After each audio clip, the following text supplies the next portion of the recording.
जेजूनु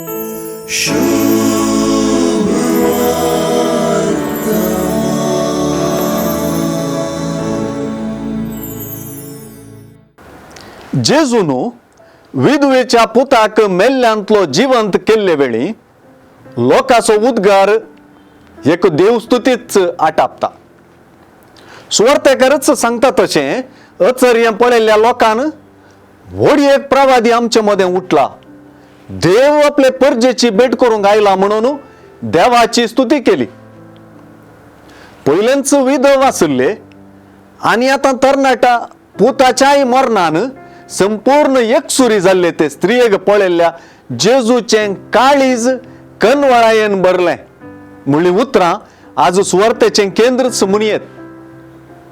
ते विधवेची परिस्थिती पळोवन जेजून सुरसुरचें सुवार्ता दामून सांगचे मुखांतर जेजूच्या मिसांवाचो जिनोसूय दामून सांगता.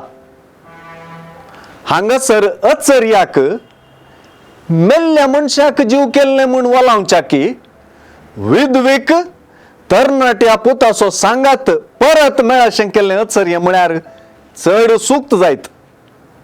तवळच्या समाजांत बापूय वा घोव वा पूत नासलेले स्त्रियेची परिस्थिती निजायकी बिरमतेची. जेजू हे परिस्थितीक सुक्तपणी स्पंदन करता आनी तिका खरी बुजावन आनी आदार फावो करता. हे कडच्यान ते स्त्रियेतय देवाची दया माया लोकांन पळयली तर आनी एकडच्यान मेल्ल्या मनशाक जीव करच्या गडितांत जेजूक मनशा जिवाचेर अधिकार आसोय पळयलो.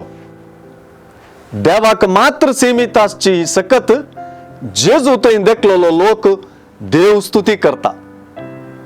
जेजू थंय दैवीक हुस्को वा दैवीक काकुळत आनी दैवीक सकत दोन्ही उगडापी जाल्ली आमकां बगूंक मेळटात.